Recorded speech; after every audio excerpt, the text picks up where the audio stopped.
Welcome, everybody. We have a brand new episode of Nitty Gritty, and we have the world famous Deb Mitchell with us today. Deb, thanks for coming.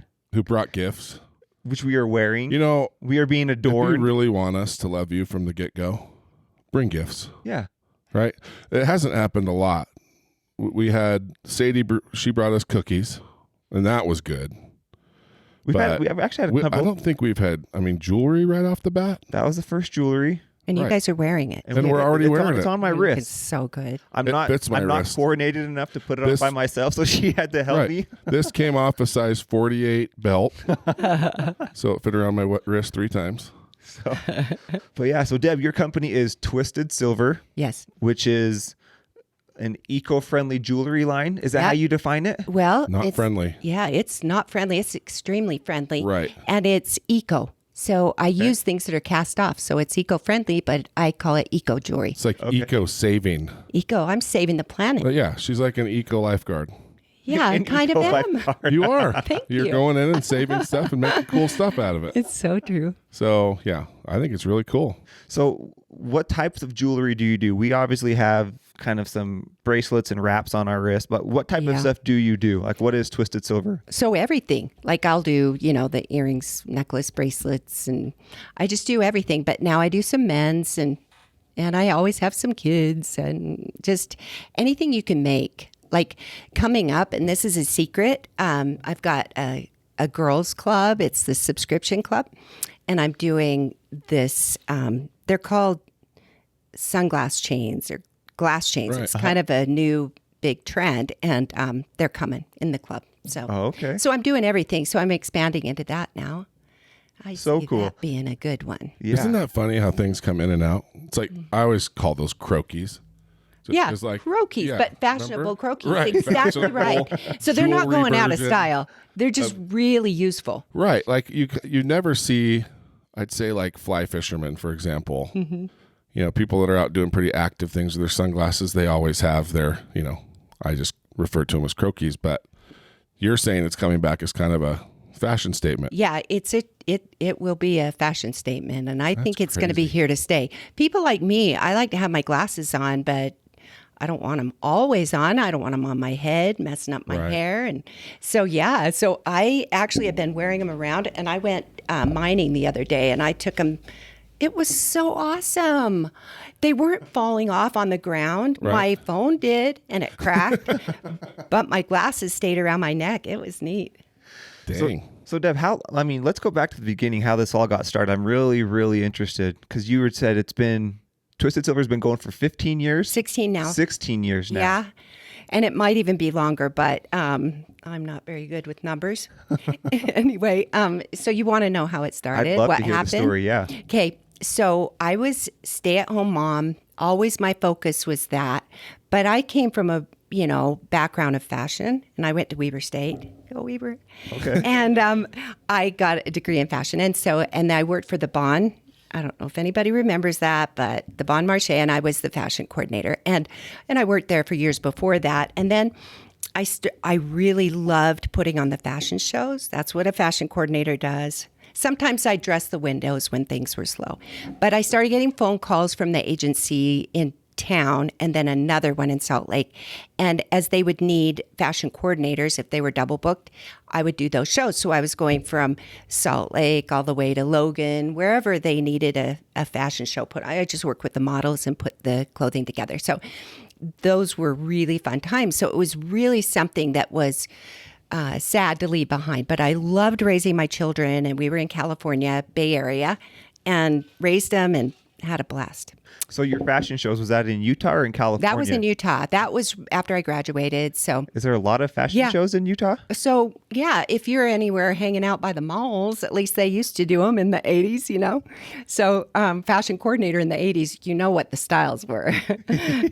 Oh, man. Oh, I'm back in heaven. They're coming back in. I know. It's funny. It's just the kids are wearing like what was cool when I was a freshman in high school. Like you're just seeing the chunky shoes again, the old man shoes. Pretty soon, shoulder pads. Yeah, it's when I the got choker married. Necklaces. Oh yeah, I've got those too. Actually, the one we put on you is really cool as a choker. Wife Really? might try to steal it, put it on her neck. Yeah. No, I don't allow that. I don't like choker necklaces for some reason.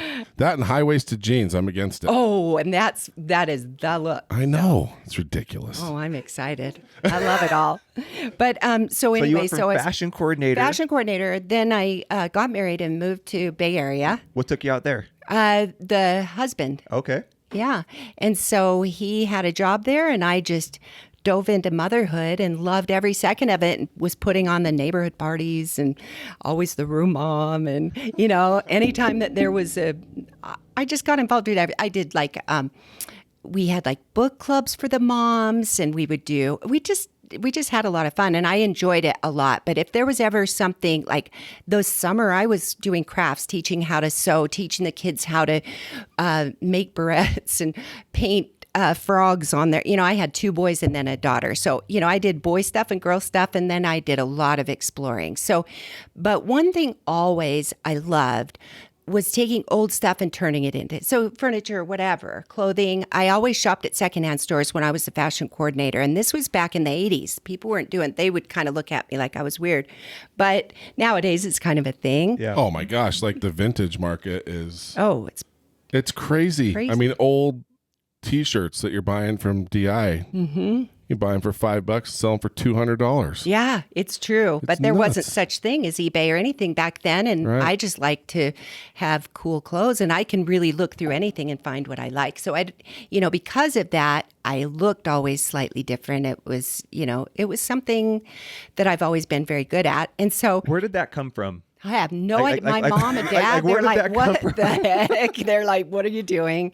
But the store manager was cool because it was called the Bon Marché, and then they dropped Marché. It's called the Good Deal in French, but and then they called it the Bon. But the store manager would just like, what's my little cherub wearing today? And so I would, this is DI, this is St. Vincent de Paul, this is from the, Salvation Army when I was in California. And, he would just be thrilled that I was at a fashion department store, and he was just so happy that I was, Wow.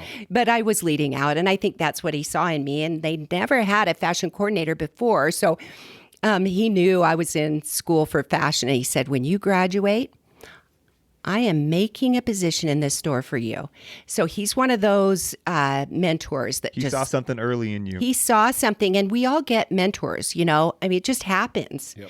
And he just came out of the woodwork, and he just was enthusiastic about what skills he thought he saw, and I was pretty good at it. So do you feel if he wouldn't have come out and helped you like that, do you think you would have pursued it still?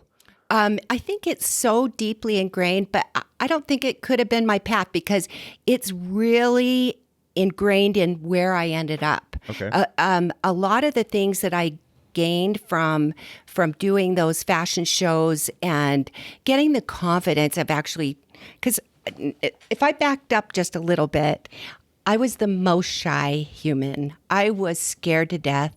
I would always have maybe one friend, and my parents felt very sorry for me. And I was little. I was, 5'2" and probably 96 pounds, for the majority until I was a senior in high school. And so I was shy. Not in high school as much, but up until high school, I was extremely shy.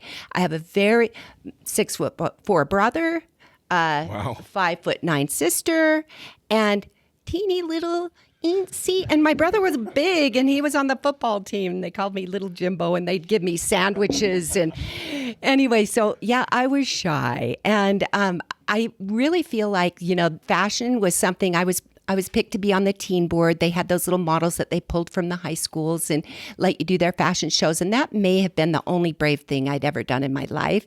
So I was cute and nice and quiet. And then I started coming out of my shell. I think that was kind of the first step. But I remember knowing that my parents were worried about me. My brother, he's made it big. He's gone out in the world. He's got a big personality. And my sister's been just this incredible nurse over the years, a research nurse, and very respected.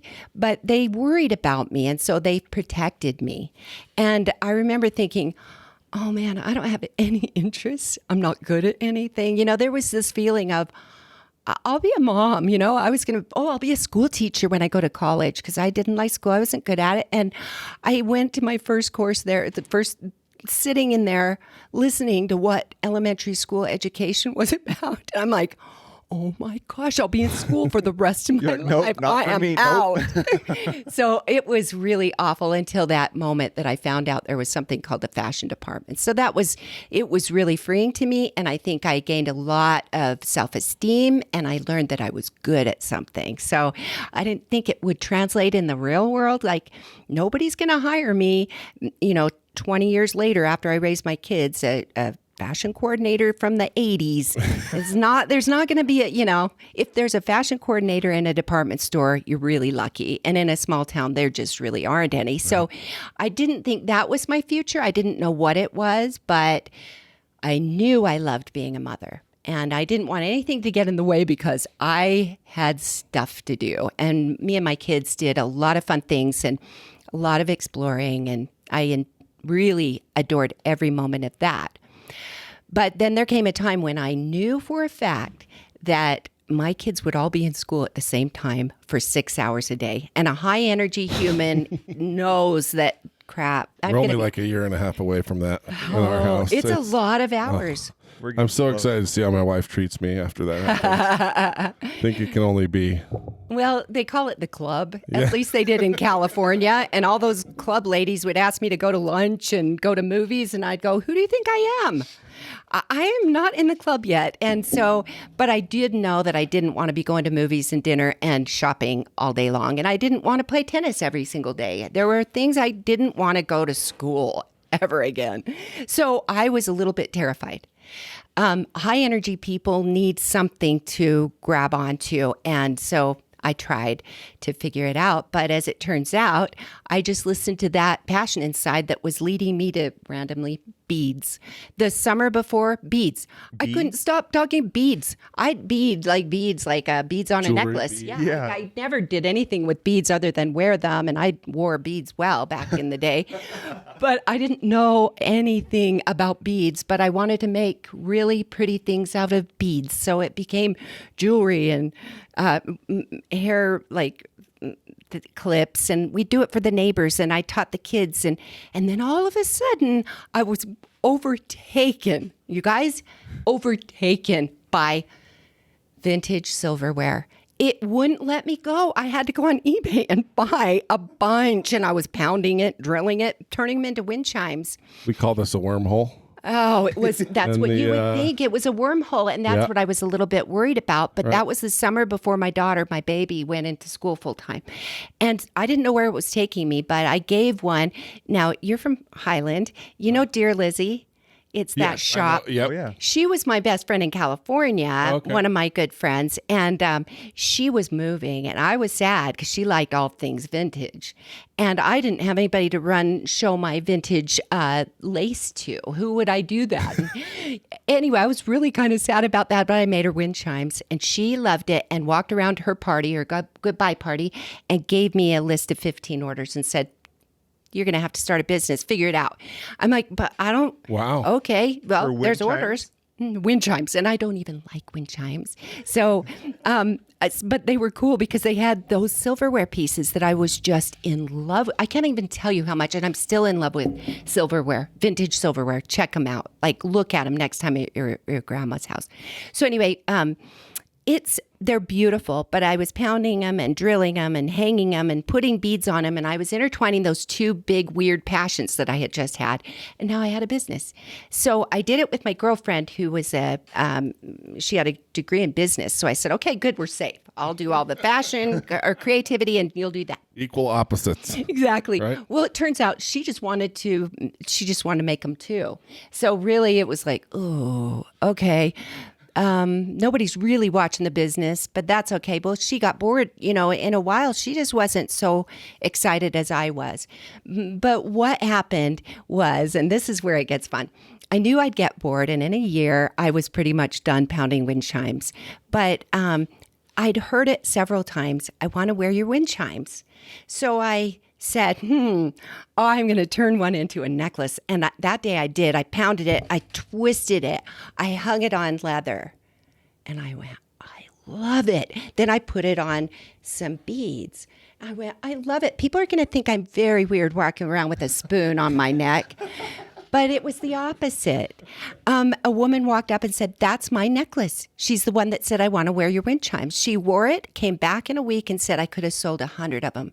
So I made a bunch and gave them to her, and she was selling them really fast. Next thing I know, I was shopping downtown there in Pleasanton. Have you officially launched a business at this point? Yeah, and it was called something stupid. I don't remember what it was, but it wasn't a good name. And yeah, my brother finally just nailed me down one day and said, you got to have a name. It's got to say what you do. I don't know. And I'm like, it's fine. That name is fine. And he's a marketing genius, actually. And so I listened to him pounding on me. And at the end of the day, I don't know. I was leaving his house. They lived by us in California. And I left his house and I go, I don't know what I do.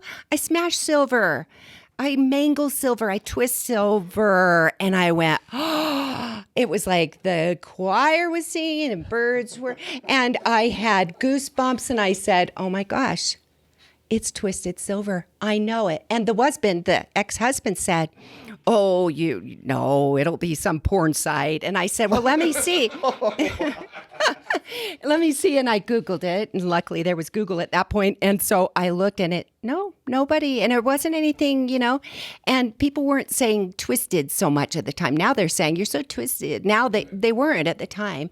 And Twisted Silver and Twisted Sister, there's a play on it, so it was memorable. And I started it that way. So anyway, so now I've got 3 designs and I'm downtown and get picked up in a store. That's in Pleasanton. So, and you're making all of these yourself by hand, no, right? You know what? No, Brenda really enjoyed that part of the process. Okay. And it was, so she was having fun making them. I was having fun just designing them. And then I get picked up. We have these 3 little designs in the store, and I got picked up by a swag bag for the Emmy Awards. So hold on, you just got picked up? Yeah, How? Well, it was weird. I like how she just threw that in. I know, just like very casually. Yeah, so they just threw in a swag bag. For the Emmys. Not a big deal. Well, I mean, it was kind of cool. I didn't know what I was looking at. I was so new at it. But she was a woman that was a producer for one of those, and she would put those swag bags together. So she said, it's going to cost you a lot of money. You're never going to see a celebrity wearing it, but it will be good exposure. You just have a few. You'll catch the attention of maybe some retailers. I said, okay, that sounds like a great idea. I have to give a bunch of product away. Oh, that sounds like a great idea. I don't know why, but I said yes. And Brenda went along with it. And it was just 2 weeks after that. And we got all the pictures. They were holding it, like, ooh, look what we got. And I don't know if you guys know Brooke Burke, but beautiful. Hold on. My wife's going to be mad. Brooke Burke is like my high school, college, like, Really? every dude has their number one. My number one. I had Brooke Burke posters in college. I love it. That's crazy. I love Sorry, her. honey. That's funny. My wife did. I didn't know that. In fact, no, you can't tell that She's story. gorgeous, But- for sure. Right. I could not have hoped for anyone better. Holy crap. Yeah, this is so- amazing. Do you still know her? No, Oh, not dang it. not nowadays. But I haven't seen her hosting anything either. That's true. But absolutely, if I ever see her, I'll make sure Yeah, please. to tell her Tell about her I was you. in her fan club back in the day. So Brooke Burke hosted Rockstar in Excess. Do you guys remember that show? Awesome. Of course I do. I love it. This is so good. So she hosted with Dave Navarro, and she was wearing my leather with the spoon, the big silver spoon. It was so recognizable. It's a spoon on her neck. Right. Well, she turned around and she hosted several events, and it became her go-to piece. She only wore that And did for she a get it couple from the years. swag bag from the Yeah, I Emmys? have Is a that how she picture got of it? her holding it. It's like we better look for this picture. I have a picture of her holding it, and then 2 weeks later, I'm getting phone calls. Rockstar in Excess, look what Brooke Burke is wearing. And she was a big shot back then. So I said, oh my gosh. Well, then I started getting invited to go to the parties. At that point, it wasn't so fun for Brenda. She really did not enjoy the fashion aspects and the Hollywood stuff, and especially to have to go. So we parted ways as best friends, and we've stayed friends to this day. And she said to me, she was so gracious. She said, Deb, this has always been your baby.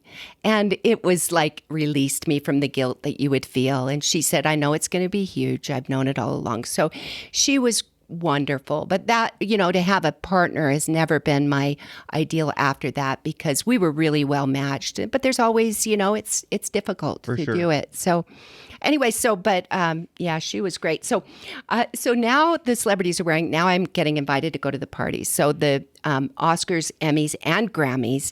I didn't go to the Grammy party specifically, but they would invite me to go to the big concerts, the pre-Oscar with, Grammys with, one of those parties had 17 different acts that night of all Grammy winners, hosted by Jack Black. And I'm sitting there at a table right next to Nicole and Tom. And it was just, it was bizarre. And again, I felt like, how does this even happen? How does it even happen? But that's how organic it's been. I was mom.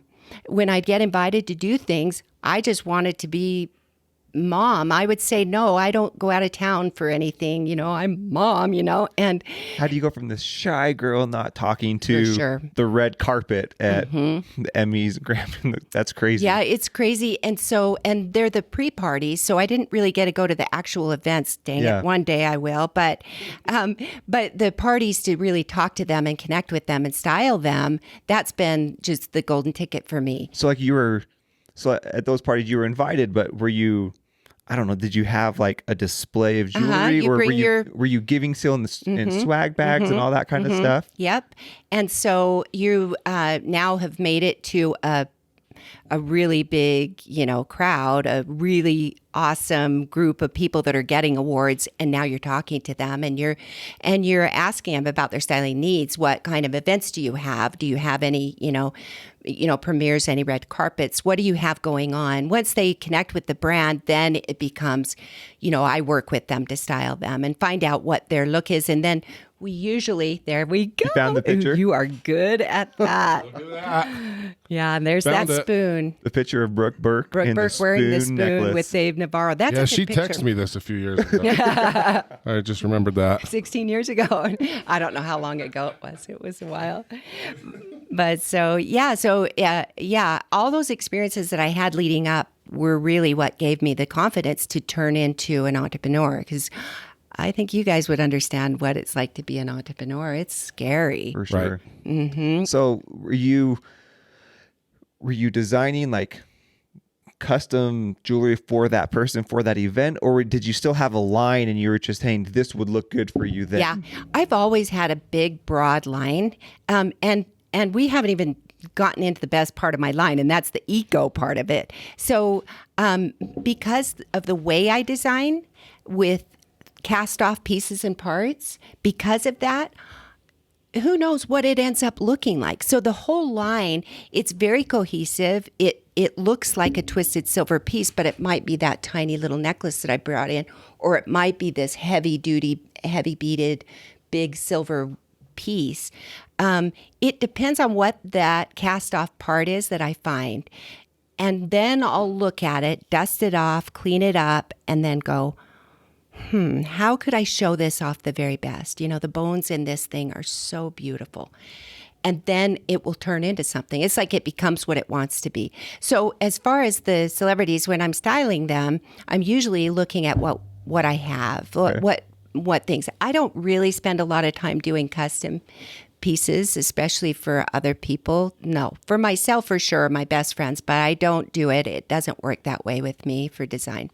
So are you still doing that? Do you still go to those types of parties and you're still active in that? 2-3 parties a year.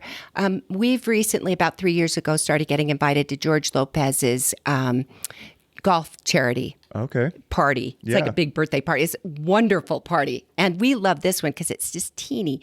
And we're right there on the golf course, right? So we get to see, he has everybody playing, and it's right there in the heart of LA. So it's right underneath Universal Studios. And so that's coming up in a couple weeks. And so we really have fun. But the cool thing is that random things happen. Like I was out there just watching. I enjoy golfing. I'm not good, but I enjoy it. I was out there watching, and here comes one of, Cedric the Entertainer. I don't know if you guys know him. He's hilarious. Okay, he's funny. I didn't know him before. We just knew him from the parties. Like, we think he's a funny guy. But I've never watched his stuff, but he's like, Debra, hey, do you like to golf? Yep. Okay, Pete, you're out. Deb, you're in. So I ended up, golfing a few holes with the guys. And cool. Since that, I took a lot of golf classes, and now I won't be as embarrassed. But they were very helpful. So now every time I go, and I was wearing heels, and it was quite ridiculous, but it didn't bother anybody. And so, now I go dressed to play. So let's talk more about how you source the material, because that's the best part. That's a big deal to you. I like that she called it mining. Yeah, I know. Oh, right? No, I was mining. I was literally in a topaz mine on Saturday. What? No, I'm not even kidding. That would be so fun. No, you can come with me. It is unbelievable. Gosh. You look out. I'll show you pictures. Don't let me forget. Okay. But everywhere you look are these white rocks, okay? Wow. And guess what? Almost every one of them have topaz in them. Amber topaz. Wow. So gorgeous. Like, I took the first rock that I found there, and I said, I know there's going to be topaz in here. And the man said, maybe. And we chipped it and broke it open. And I actually brought some. You guys won't even believe me. I brought it. But there was, I'm not kidding. I'm not even kidding. So anyway, that was mining Saturday. And so I've got a lot of beautiful, now it's in the muriatic acid being, all of that beautiful matrix that it's in. I've got that at my house. I've got the pool. So I always have muriatic acid. Oh, Let's do it. I had to go find it yesterday. This stuff can be a little nuts, though, if you don't wear gloves. It can be nuts. And I have gloves. Right. I have all the protective gear and glasses, right? Yep. And the overalls. Yep. Yeah, so I'm making sure we're doing it safe. But they just glitter, and they're gorgeous. So It's just, my life is a dream life. I can't even tell you, if I'm not mining, I'm at a Hollywood party. If I'm not there, I am literally doing something else that I love. And there's nothing I can't do. I go to the East Coast all the time because I have to source. So what am I doing? I am in the oldest warehouses you can imagine, creepy ones. And I am climbing up ladders and dusting off boxes that haven't been looked in for 30, 40 years. And you guys know that in the 80s... This sounds like this needs to be a reality show, like a Storage Wars. Well, it's like American Pickers, yeah. right? American Pickers, that's me. You never know what gross thing I'm going to be climbing into. Fun. Yeah. You would love my life. Oh, I would. You would love my life. I love old stuff. Like, it'd be so fun being able to open boxes for the first time in 40 or 50 years. There's nothing like it. Crazy. And so how do you find it? Like where do you know where to go? You know what? This was literally 15 years ago when I realized I went to my first jewelry suppliers show that they do in the Bay Area a lot. And I would go, I just want brass. Like, I know I'm Twisted Silver, but it's Twisted Silverware. Do you understand the tie-in? Okay, good. Okay. So, but I've always loved brass. Brass, I remember from the time I was a little kid, brass is more beautiful because brass can be shiny and pretty and gold, but it can also look copper, and it can also look kind of antique-y, and whatever your body chemistry is, it does its own thing. So it's alive. It makes you feel good. The copper in it makes you feel good. It's copper and zinc combination. So depending on the recipe they use, it can look all kinds of different colors. So I'm asking for brass, raw brass, and these suppliers are looking at me like, ew. Go away. You're gross. And I just felt bad. So I ended up just saying, well, I guess I'm not going to be lucky then at these places. I am going to go scrounge. And I started looking at blogs. They only had the written blogs back in the time, back then. And I started finding where I can find it. And turns out, back up until the 80s, U.S. did all of our own production for jewelry. And then China came in, and all these giant designers dumped everything, pennies on the dollar, and went overseas. And so all of our beautiful craftsmen, though they're almost all, they're dying out. There's still some, but the equipment's gone. There are very few that really held on. And it's a shame. I go to that beautiful, East Coast towns, and it just makes me really sad what's happened. But for me, it works out really well. So I take old clip earrings and, key rings and things we just don't see anymore, and I turn them into things. So on the bracelets we have, you're using bullet shells. Okay, so you want to talk about another way that I source too. So that's when I go dumpster diving. That's when I go to the metal recycling lots. And so, the shells make really beautiful end caps. So I use whatever I can find. If it's beautiful, if it's got something beautiful about it. Now, I'll buy old belts. You see the leathers and how they're kind of rough looking. They are gorgeous without having to wear them at all, right? And you can wear them, shower in them, swimming. You can just do whatever you want. But, I'll source wherever there's something of value. So you can't tell me that I can't use something, because if it has beauty, I'll find a way. One time, this is a fun one, really fun one. Oh my gosh, if you guys get bored, just let me know. I don't think we could get bored with you. We need better video for this one, because you want people to kind of catch the energy. There's some energy. It's just so cool to hear, you've been doing this for so long. And that's, I remember you saying a few minutes ago, how am I going to make money doing this? And it's just yet another story of, if you're passionate about something, you'll outwork everybody. Yeah. You'll love it, and you'll create. You'll do it. Yeah. You'll throw stuff in for free, in the Emmy bags or whatever. Barbecue for me started the same way. And it's just, I'm having fun, so I'm going to do it. When really you're outworking anybody, and you're creating something that didn't exist. And it just happens on its own. When it's your passion, doors open. Absolutely. And mentors come. And literally, there's nothing that is here to stop me. Like everything, there's always going to be another design, because there is always going to be something that hits my path. And just when I think, there was a time in California where, I was feeling like, dang, maybe that little something that somebody told me back in the day, ride the wave, because as soon as that spoon thing is over, you're done. So just ride the wave. But I remember thinking, no, that's not going to be, it's not a wave. I see wave after wave still. But there was a moment that I felt like, am I kind of running out of ideas? And I got a phone call, and it was perfectly timed, because the dude his wife had found my line of jewelry. Apparently his company, it's called Transpac, and it was a home decor company. But the president was looking at the time when things were kind of on a download in retail, and they were trying to find things for these garden shops and stuff to have things to sell at the cash wrap. So everyone at the time was finding jewelry lines. He said, we want our own proprietary line. And we have been looking, and I've been passing it by, the staff for a long time. And we haven't found a brand that we feel like could work. But then my wife found yours. And it turns out you're in California too. You can't be any better. I was worried at the time that they would want my brand, but they didn't. They said, create one for us. So I did, and I called it Perch, and I had a bird, because they're known for their birds. Okay. And that's what you had found earlier. We found that Perch jewelry. Yeah. Awesome. Oh, you guys did your homework.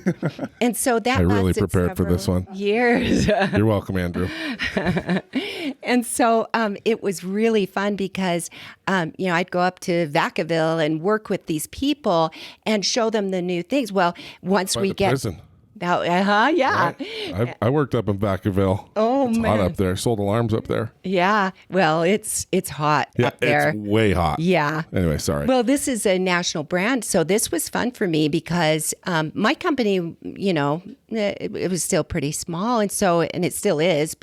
And so they needed, once I had the brand and once they loved it, they would give me direction. Now we need a nautical collection, something I don't do things out. Now we need a blue color collection. And so they were dictating what I needed to do. And I'm like, okay, this is totally different design and this is new, and it kept things so fun. Well, now we've got to find our factories. So will you help us, go and find them? So I was timing on that was everything, because I would imagine had they asked you to do that maybe five years before, you'd be like, well, no, I don't, that's like my artistic freedom, right? Right. Exactly right. Very funny. Yeah. So like you were kind of running out of ideas. So you were open to hear others. It wasn't that I was running out of ideas, but what was happening is that I was designing as much as my company could support. Gotcha. And I then would sit around going, oh, darn, I have to look at the books now. I have to be a business owner now. I really have to now look at my employees. And I've had employees from day one because I knew as soon as I designed one piece, and that's when Brenda was doing it. When she left, I hired somebody that day because I knew I'd never be able to design and then replicate it ever. I'd be redesigning every time. So at this point now I'm going, okay, I'm going stir crazy. So then Perch comes along, or Transpac. So I worked with them, and that was another mentor that I had, Doug Lauer, and he really kind of coached me through a lot of stuff. But the coolest part was finding out what is mass production anyway. Right. And it was fascinating. I was standing in there. I had sometimes I would license some of my old designs to them.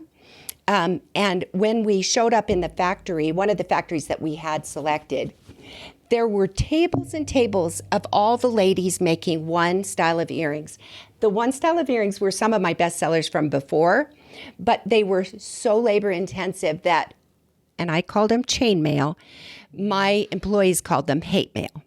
So these hate mail were being made by all these cute old Chinese people up and down the tables. And I sat there as they quickly did this, and tears just streamed down my face because I didn't know. I kept saying, I didn't know. I thought they were machines. I thought mass production meant machines.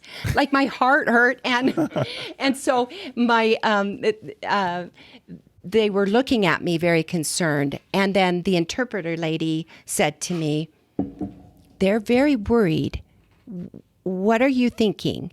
And I said, they're doing a really good job. They're just doing a really good job. And so she's like, oh, whatever, she tells them. And they're looking at me, okay. And I said, I just thought it was machines. So it was really, you were just putting off the vibe, like, I kind of feel bad that they have to be doing hate pounding mail. all this stuff out. And smiling. And they're looking at you like, why looks she's sad. Yeah. Are we? But it was just you sympathizing with them.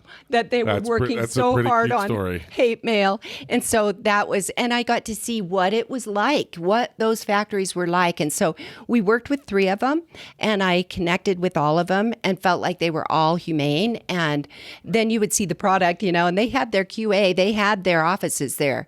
They had their people that were Chinese looking over things, and still we had problems. So I would look at things and it would come out of the box and I'd say, oh my gosh, it was hard, but I got to work with it and understand it at a level that I never would have on my own, ever. And so I would have probably, my guess, I think this is one of the reasons I got that experience, is because I would have been tempted, because it really is inexpensive if you have it done there. So I knew with all their resources that still it was difficult. And then it just ground me more fully to my eco side of me, because, I'm not going to be in China pulling bullets out of the dumpster. You know what I mean? Right. So now I know, okay, I am eco and I am U.S. made all the way. I do love those people there and stayed in contact with some of them, but I now know that I will absolutely stay eco and U.S., especially every time I go to the East Coast. It chokes me up just to see it's a dying art now. We need to bring our business back to the United States. And one company at a time, I think, can do that. Are you still the only one sourcing the materials? Mm-hmm. Really? Mm-hmm. Yeah, because nobody else knows what I like. And even I'll have some friend or some employee go with me, and they can kind of have a feel for me at this point and pull things out, call my attention to it. But there's no way. That's the most fun thing. So I was just in Maui doing the same thing there, looking under in California, in my backyard. I was pulling, what's the white tree that peels off? Oh man, we had that growing up. Aspen. The bark that comes off. Yeah. And that became a birch. This is the thin. It's like paper. Thin, okay. It's like skin. Yeah. And I was using that. So it can be anywhere. So it's not like I have to go out of my way that often. Usually it's on a trip, like in Rome. I was just there and sitting on the beach, and all this sea glass comes washing up at my feet. It's my again. She's I know. Digging holes. There's my mom over there grabbing her pockets full of stuff. And and it's a beautiful collection now. It is. It's awesome. And it'll be called the Amalfi collection, but it's not. Okay. It's not yet, but it's. So, I mean, it's limitless, right? Yeah, it is. I mean, and not to mention, you'll never run out of. Everything will be unique. Yeah, exactly. And the designs will too, because I have to design according to what it wants to be. That was my question: is do you have a design? Do you have a piece made and you go looking for the material, or do you find material? Great question. And then come up with the design after? Okay, so I've done a little bit of both. Like I'll have an idea because I'll have a really cool chain, and then I'll go after it. It usually works better the other way. Where you find the material and then your creativity kind of kicks in. You think of how it can be made. It's like the material's telling you what it wants to be type of thing, exactly right? what it's doing. And you say that, but it is absolutely what's happening. And you know, the other thing that I get so excited about is that people say the same kinds of things over and over and over again. You start listening. But one of them is, I feel better when I wear this jewelry. I don't know why. And I know one reason, it's copper. You know, copper it's energetic. You know, you can feel it. Right. That's one thing. But the other thing is, I design it with no judgment. I literally design it to be what it wants to be. And it's for anyone. I'm not designing it for the, preteens or the grandmas or the anybody. And because it is so unique, and because every piece is individual, and a lot of these pieces, these old things, like let's say I take an old those earrings with the clip-ons, and I pop the back off and I turn it into a pendant of some sort on a ring. So just because it's had life already, it hasn't been worn in that case, but just because it's had some life, it will have some bumps and scars. I call it perfectly imperfect for a reason. I like that. I don't, when I say, hey, it's perfectly, that's okay. No, it's not okay. It's what it's supposed to be. It's more than okay. It's awesome. So I really encourage that idea. So somebody's going to have a piece and they're going to go, it's just mine, and they'll feel it and they'll connect with the piece. And so it's the very uniqueness of it. Well, excuse me, not to mention, the feel-good statement, the eco thing. I mean, we're using something that probably would just be been thrown away, the trash, and it happens and a lot. And it all has a story, and it all has an energy, and it all and they're all unique. Yeah. It was interesting when you pulled out. She walked in with this little canvas bag full of her jewelry, and she's like, we got to get you guys iced out before we get started, to me and Andrew. And she pulls it out, and it's, to the untrained eye, like me and Drew, it's like, what, is it a bracelet? Is it and man, she just starts wrapping things around our wrist. And she's like, oh, see, this is great. This looks so good. You're into scouting. You got to tie a slip knot with this thing. Then you don't ever have to take it off. You can shower with it. She's just Amber, like I creating. did tie that knot. Yeah, no. That wasn't gonna work. She had to do it for us. But it's really cool how even it's like the same thing maybe on both of us, but it's done in a different way. It will look different. Well, she tied yours different than she tied mine. Right. Yeah. And you can knot it and you can put multiple knots in it. But the thing with men is you guys often don't want to wear jewelry. Right. And so for me, I understand. But I can promise you, you will look cooler once I get it on your wrist. And I always say, I'll up your cool. And so there was one of the guys, Hollywood guys, came a couple years ago to the George Lopez. forgetting his name. I feel so bad. He's been in a bunch of stuff. We can just talk about Brooke Burke again if you want. Yeah, I want to. And so, no, this guy is a tough guy. And so he said, and he came with his wife, and he said, "Now I just don't wear it, but you're sweet to try." And I said, "No, I can promise you." So now, the second year he came back and he said, "Hey, you were right. I love this thing." And I go, "Okay, it's time to stack." So now I stacked him. So now they just came through one of the Emmy events. It was the Oscars that was just a couple months ago. And he and his wife walked up to me. Right? Yeah. Well, they're just the pre-parties. It's not that big of a deal. But anyway, so they were both just like grinning from ear to ear. And he did, and it'll be on my website, but he said, "Hey, I'll do a video for you." And he told the story of coming in and going, "Hey, nice for you to try, whatever." And now he's stacking and he goes, "I literally don't take these off my wrist. They are awesome." Like, he loves them, and his wife does too. So those kind of things thrill me. So guys, you guys know men are wearing jewelry now. Sure. And now they're also wearing the necklaces, but they're also stacking the necklaces. They're a little bit further ahead in California, but that's where it's going. Next time I come, I'll have stacked necklaces. Let's do it. Oh, can I tell you the other fun thing? Of course. Men are stacking beads. I'm not even kidding. The bead trend for men is a thing. I've been doing the beads for the men on the wrist. Now it's a beaded neck. I'm not even kidding. It's gorgeous. It is gorgeous. So we're going really metro, and a lot of the men are picking off the tables now when I go and have all the beautiful women displays and a few of the stuff for guys. They're actually pulling out things I would have never imagined for a man, and they're pulling it off gorgeously. So This chain stuff, I think that stuff's awesome. Oh, next time I bring those. Man. That's Betsy's hand. Yeah, Betsy's all I over love on Betsy the Instagram so much. She actually runs our So she's podcast now. She's part executive producer She with pretty Brent. much is, yeah. She should be. We She don't should even be. have to get guests anymore. No, she just would texts us. definitely. She knows everybody. She's the best. And she's the best too. Yeah, I How did you adore meet that Betsy? girl. She found me at Swiss Days, that big. Oh yeah, I'm a Heber Yeah. kid. That's where I grew up. Really, my Yeah, I son hate just Swiss moved there. Days. I love. Oh yeah, I mean- you were cooking for it. No, it's just, well, I have cooked for it, but Yeah. it's funny. All the locals, the two things we hate the most are Sundance and Swiss Days. Right? Oh, 'Cause you're kidding. we just get bombarded, Inundated. like 200,000 people in our little valley. But Oh, it's no, horrible. it's such a cool thing. I love it so much. Well, she found me there. She was down the way, and she just kept walking over and just being her cute, excited self. And I loved her from that very moment on. she's- She is inner circle all Yeah. the way. yeah. You can't help but love that lady. Yeah. She's And if amazing. she introduces you to somebody, you know that those are the real deal. Yep. She's a magnet. Yeah. So what's been the hardest thing about running your business? I mean, it's Oh. it's been fun to watch you talk about it because there's like so much joy and passion just that comes out of you when you talk about it. So what have been like those challenges? Like early on, you kind of lost the creativity side before Perch came on, but like today as it stands, like where are the difficulties that you find? So, I mean, just in general, what my weakness is where it's always a challenge. And that's financially. But once I moved to St. George, I'm really in good hands now with my accounting people.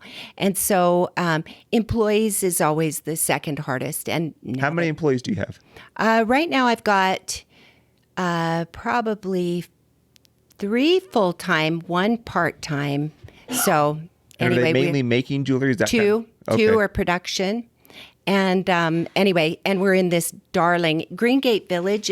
There are all those cute little pioneer houses down on Tabernacle, and it's so cute. It's an old 1800s cabin that they restored and turned into retail space. gosh. It's blue, It's like you perfect guys. for you. It's perfect. Absolutely A lady with perfect. 10 kids and 1 leg had raised her kids in that place. Metal So detected around the property. I know. We got to find some stuff. Maybe they buried some They coins. actually, the person that put that thing together, that little neighborhood of houses, brought it from Mona or somewhere like Wow. that. So it's been pulled down there, but it is a gorgeous little house.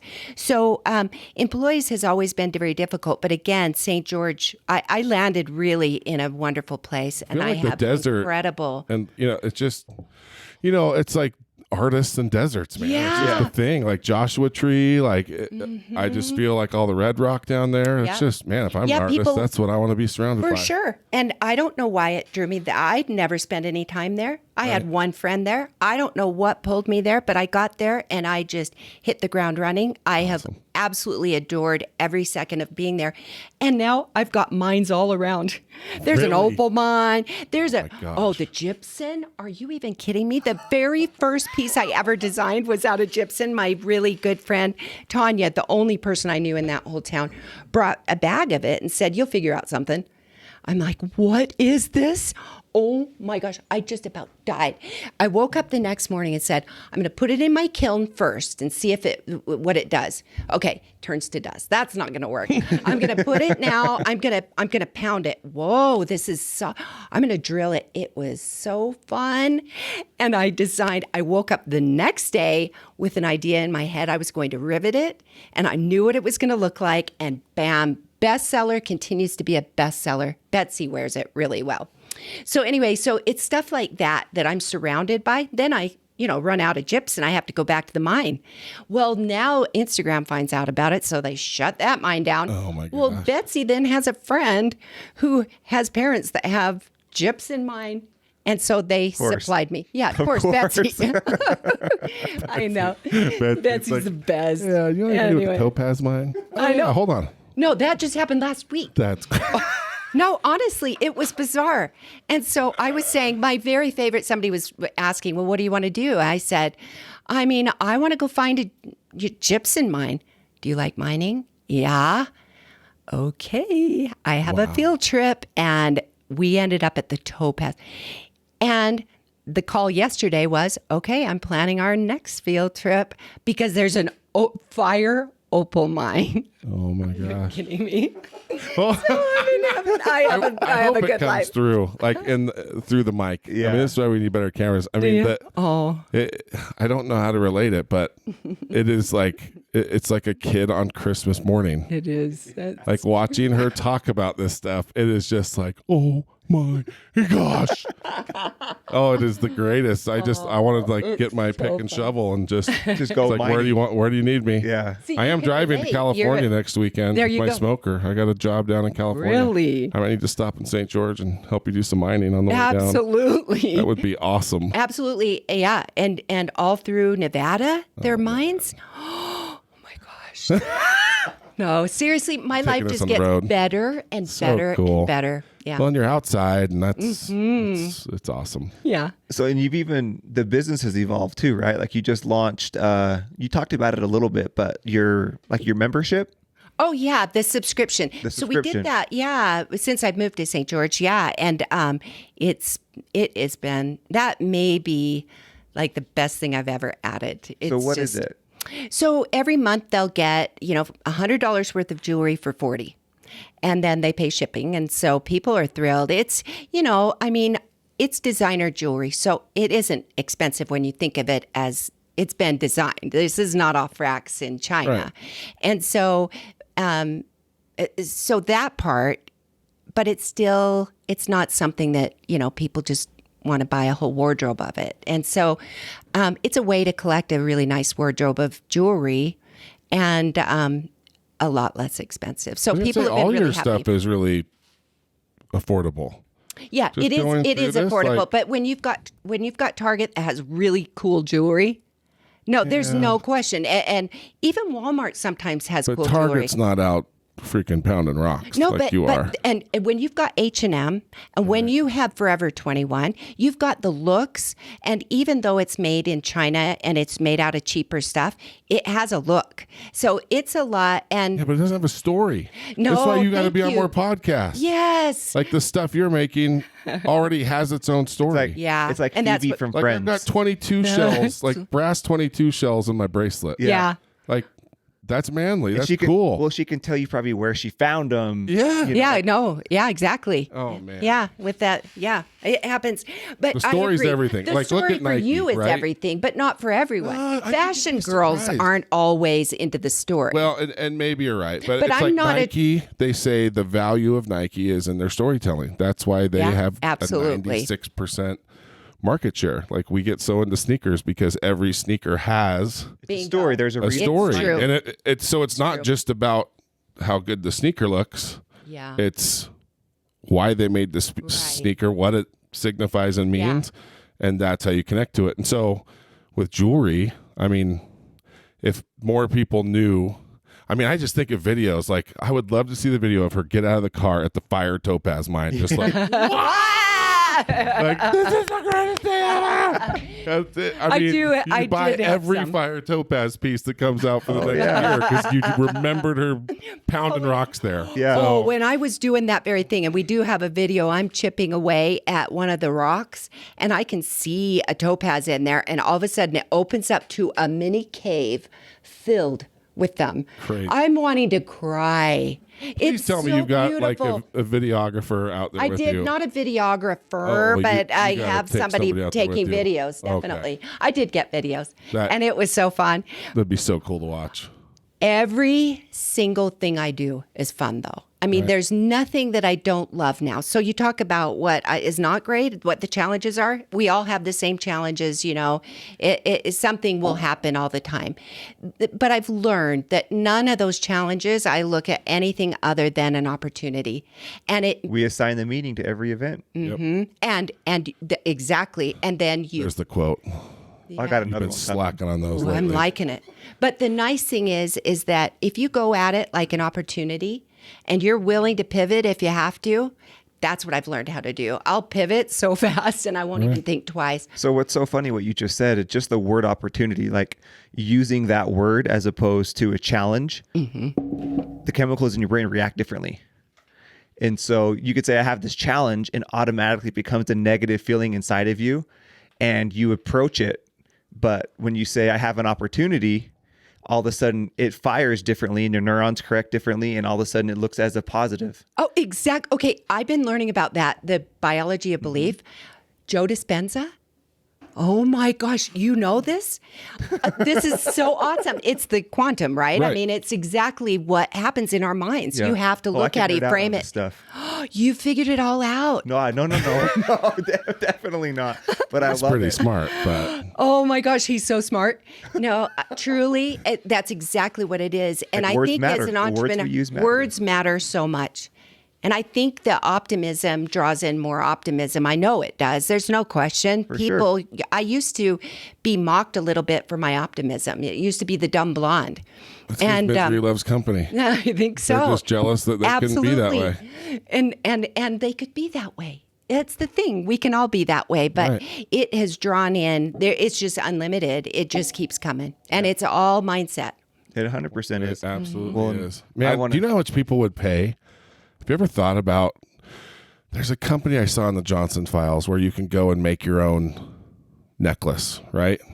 Like to be able to spend, like drive through St. George and be able to come Find and sit the down rocks, at mine your 'em. spot, Bam. like, and have, You you know, should you don't create even this- have to Select. mine them. Like, Yeah, even if just the let 'em stuff's select. just there, Yeah. Something that and I've just mined. let them kind of That's a great be idea. inspired It's and like a and weekend pay you to- experience. And you're in St. George. What a cool place. You're right about You that. could go do some Awesome. hikes and all And plus, sorts you of could stuff. maybe get some new fresh ideas based off of the What they're rookies. awesome. Just I know, throwing I stuff love together. it. And I mean, for you to be able to say, like, okay, this pile, this is where I got it, and this is where, you know, like the Amalfi Coast stuff, right? Yeah. Well, it's And like- then you can just kind of So price cool. it Make and, it and let personal. people, build their own Beautiful. thing. Yeah. Be so cool. I in Maui, we go to Mama's Fish House.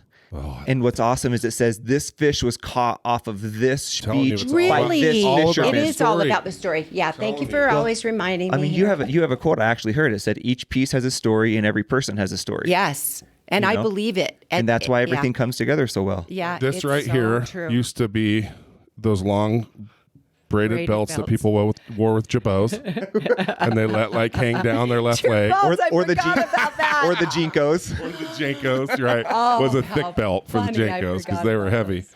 But yeah, so that's the story I've put on my bracelet. Exactly right. Yeah. And you're right about that. And then some dude out in the desert shot a rabbit with these two 22 shells. Exactly So yeah, right. it's a sweet He missed the bracelet. first one but got the second one. Absolutely. That's why I perfect love shot. it. Thank you. So what would you give as like parting advice for someone who's listened? Obviously, we're going to send everyone to your website.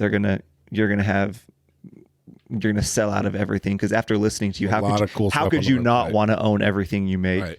But for someone who's wanting to start a business or follow a passion, maybe, that mom who is getting to the point where you are at, where maybe the kids are getting older or they feel like there's something inside of them, what advice would you give them? Yeah, there a couple, I think, that listen to that and follow it. It may be down the path of beads. I thought that was weird. And silverware, that was weird too. But it was leading me somewhere. And I think just listening and respecting what that is, because that doesn't happen every day where you want to wake up and really explore something. But it happened to me. And then the second thing is just be you. I remember feeling so insecure. And that's where my beginning, the roots at the Bon Marché helped. Because I remember feeling... they're going to think I'm stupid. What if it fails? What if they don't like it? And, that's where most people get stuck right there. And just don't let those voices in your head get to you. But, if you really are listening to your passion, you have the backdrop. It will be there. It will show up when you need it. And one little cool story that ties in back when I was, a kid doing those fashion shows. I'm working with these, very small modeling agencies, right? And I'm putting shows together for malls. Crossroads Mall was the biggest one I had, right? And but I remember feeling like I was good at what I did. Well, now here it was, 25 years later, however many years, and I'm invited to style and to put all the models for Miami Fashion Week. Wow. For the swim. And swim is the best place to put your jewelry because That's there's nothing nothing else on them. And the designer had found me and pulled me out there with her and then said, you're the stylist, get back here and let's get these girls. And I was layering them up feeling like, had I not had that experience back in the day working with all those, I'm standing in the back room with all these Ford models going, they think I know what I'm doing, and I guess I do, And then when the show was over, I went with another designer who was a big shot, actually, and he said, I'm going to introduce you because every one of those photographers there are from somewhere else in the world, and you're probably going to get some jobs out of it, which I did. And I went back there, and he introduced me as the jewelry designer and stylist of that. And they just mobbed me, and they all had jobs for me to go style on the beach for them. So for me, because I just walked the path that was authentic to me, and I didn't even tell you when I was a kid, my brother, he's getting his big business degree, and my sister, going to be a nurse, and I was going to fashion, and they were just like...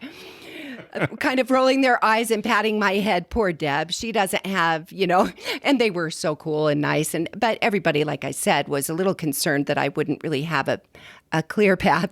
And so I remember feeling like all of that I did, I mean, I could have done nursing, I could have done anything, but I did this knowing that it wasn't super respected. And yet every door has opened. I've listened to who I am. And so that's my main thing, is if you really are authentically listening to who you are and not what somebody wants you to be, then your doors are already opened. And you just have to just head down that path. And you'll love it. Right? You love it. To me, that's the best gauge right there is if you're loving it and having fun and you could just do it for free. Yes, I would. Then actually. No one's going to work harder than you at it and Yeah. be better at it than you are. And that's, to me, that's the perfect, because I was the same thing in high school. Like I graduated on graduation day. I mean, I was told I wasn't going to graduate high school. I had horrible grades. Oh, I barely got through it. I never wanted to go to college, but everyone's like, your life's going to hell in a handbasket. You're going to be broke. You're going to be this. And listen to you with that voice. I just like your ability to talk. Oh, go ahead. And the entrepreneurial skills that you have. Well, and that's just it. I figured out that I just had to like what I was doing. And that's how it starts. And so, obviously there's always struggle and suffering along the way and not having a lot of money on the way, but you figure it out. You stay focused. Part of the journey. It is. And so it's, man, what a cool story. You need more video of you on your Instagram. People need to see you. Thanks. Like, seriously, Oh, yeah. I would love to watch you go mining on your Instagram. Oh yeah, okay. I'll make sure It'd I be bring so somebody to cool. really It'd videotape be the so whole fun. thing. Really? You should. That's fun. Because I mean, you get that. We're sitting in my lame office at Bam Bam's Barbecue, and you're talking about. I can't even I'm imagine how reliving it, excited really. you are when you're actually. We almost need to out like there. strap her to the chair to keep her sitting down. Seriously, imagine her like getting out of the van out in the middle of nowhere. It's like, yeah. Just like So- sprinting to Oh, that is so cool. Oh, it'd be You so guys much are fun the to be around. best. So where's the best place for everyone to find you? So, yeah, Instagram's always good, Twisted Silver, or my website. It's always good, twisted-silver.com. Okay. That's good. Everyone go check it out. Go buy all the stuff. And we're going Awesome to stuff. Oh, We're let's gonna get you be a looking- code. let's do a Oh, code. Let's just yeah. get you a You're welcome, listeners. Been on fire with our codes lately. Yeah, let's get it. Let's I'm do going it. to use our code for Okay, this should one. we just make one up right now? Let's make nitty gritty. Nitty Gritty 20. Okay. They'll get 20% off Whoa. on anything. good one. That is Nitty gritty actually for- 20. That's going to get used too because we have like 80% female listeners. So perfect. you're going to get some sales. The guys should be really focusing on it too, though. Oh, I agree. Yeah. I agree. We're getting more, but yeah, we just have so many power women in here. So it's good.